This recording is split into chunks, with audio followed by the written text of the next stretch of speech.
Cringy influencer Candace Owens just got slapped with a 22-count lawsuit by the president of France and his wife. Why?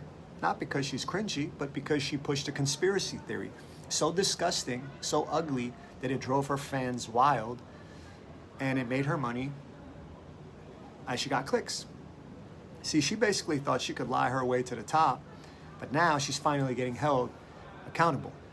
So I want you to look at how she built an empire on rage bait and how, let's see if it all comes crashing down. So I ask you, what lie did she repeat so often that it became her brand? And why is it getting her sued in a Delaware state court? You see, Candace Owens loves to just say rage bait. No one's holding her accountable. And yeah, do many find it cringy? Yeah, doesn't stop her. Candace claimed that the French First Lady, Brigitte Macron, was born a man. That she's part of a massive cover-up. That it was the biggest political scandal in history. She said it with a straight face, like a psychopath, on social media. Then, she sold merchandise on her social media pages. She created a mini documentary, pushed it to millions. And then she'll say, oh, free speech, free speech. Not as satire, not as speculation, as truth. The sort of truth that triggers loyalty, outrage, and engagement. But what comes when your whole business is built on humiliation and you're finally getting it all back? The Macrons finally just had enough, and a brute legal filing. They're suing Owens for defamation, false light, and 20 other violations with receipts. They sent her 3 legal demands to retract, and she ignored all of them, just like a psychopath. They proved with hard documentation that Brigitte Macron was born a woman named Brigitte Trognous, that she's not a blood relative, that there's no blackmail, there's no conspiracy, and no hidden gender transition. And what did Candace do? Like a psychopath, in front of everyone, she laughed. She mocked them. She posted, I'm coming for this wig today. Clearly, this is a psychopath. Now, if you think that's where this finishes, wait until you hear how she spun it into a victim narrative. Now, as some of you know, Candace Owens does this. She says lies about Israel, and then she plays the victim. She says, I got canceled, that she's getting millions of views. It's just, she's known as a grifter and a liar. Candace Owens, though, doesn't just lie. She monetizes rage. She takes a conspiracy theory, repeats it, then sells merchandise, then drops podcast episodes, then fuels the frenzy with social media bait, right? She riles up her followers, many of them too loyal to question her, and it takes their outrage into dollars in her bank account. And now that she's cornered, she's crying free speech. This woman is a psychopath. She says, this is a foreign government attacking the First Amendment. But this isn't about censorship. It's about slander.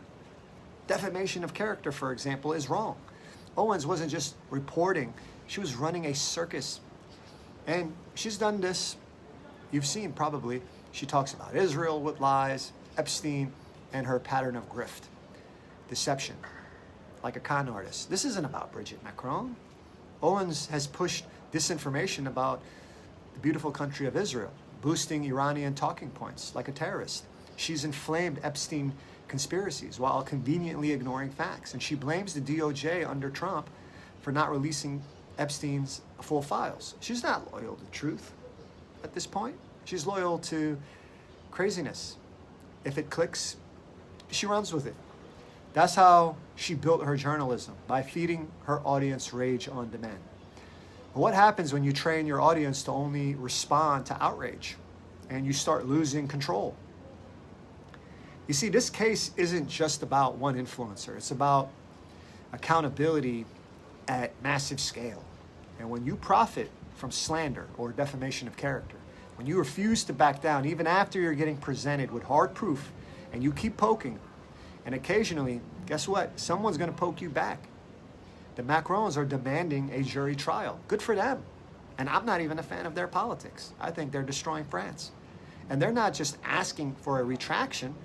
They're going for deep pocket damages. Good for them. This could maybe be the largest biggest defamation case of the decade, and a warning shot to every rage-bait influencer who thinks the internet is a free-for-all. And here's the part no one's talking about. Even Joe Rogan said, I knew this was coming. Even Joe Rogan, who agreed with her, said she had it coming. He said that Candace Owens, the freak show, made a 6-hour presentation, and instead of the Macrons offering her money to shut up, they would sue her. And now they are. Owens thought she was invincible.